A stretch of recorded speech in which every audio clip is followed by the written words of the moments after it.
G'day Internet and welcome to Sequence Zero. My name is Andrew Russell and today's game is Minesweeper.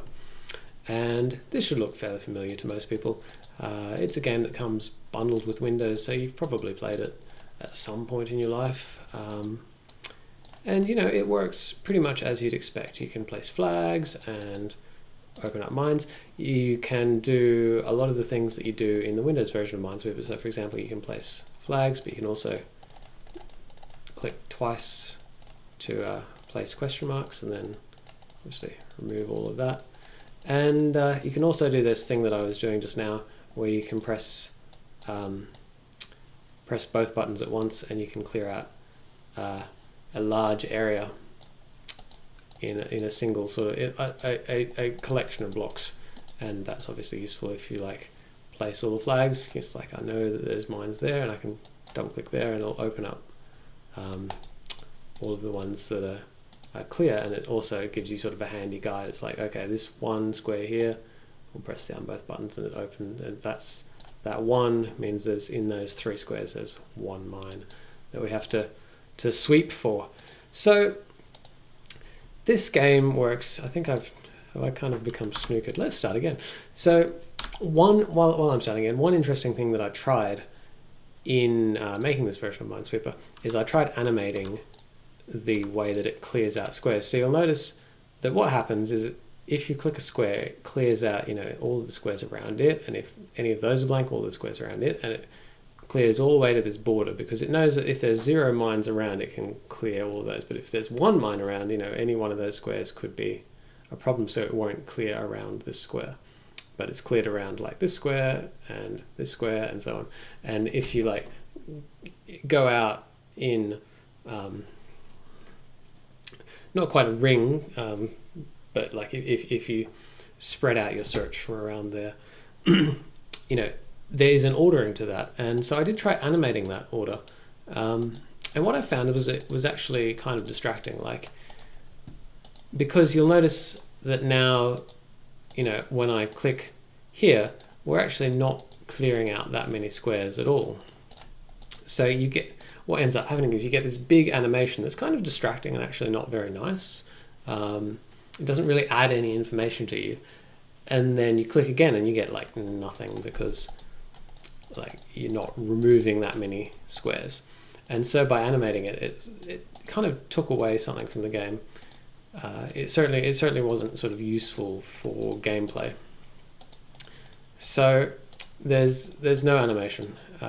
Like I didn't even finish off that code because it was clearly not working, which I thought was interesting because, you know, I would have expected animation to be a useful, even if not particularly useful, would have been at least nice. But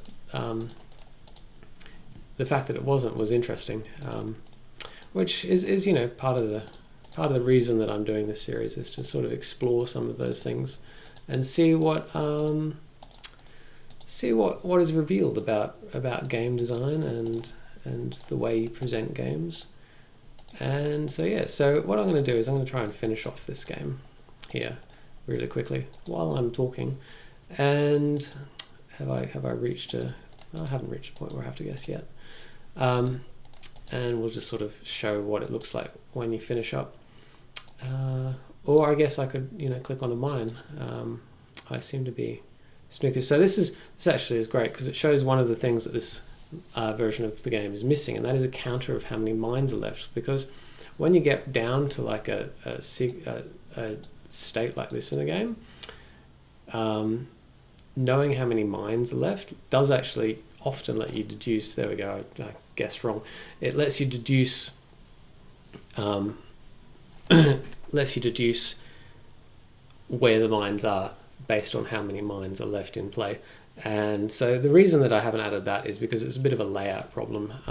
Like obviously I could put the counter up here or something, and you know, that wouldn't be too bad. It would kind of ruin my nice sort of aesthetic where the board is this nice big centered thing with no, you know, extra stuff around the edges and no stats and stuff. It does have a sort of niceness to it, but then also, you know, the game does support resizing, and so if I put it over here, then it's, you know, off the side of the screen, and so I'd have to had the logic to put it there. So that's something I didn't quite get around to in this particular game. So if I come back to it, I might do it again. So yes, that sort of is a pretty full explanation of everything that went into this Minesweeper game. You know, I've made some new graphics. So I've got these ticks and these flags, and obviously we've got the text here.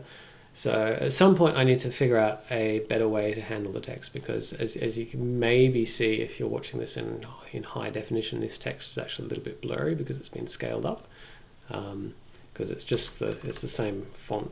I don't know which of these fonts it is, but it doesn't look quite as nice as the font at its native resolution.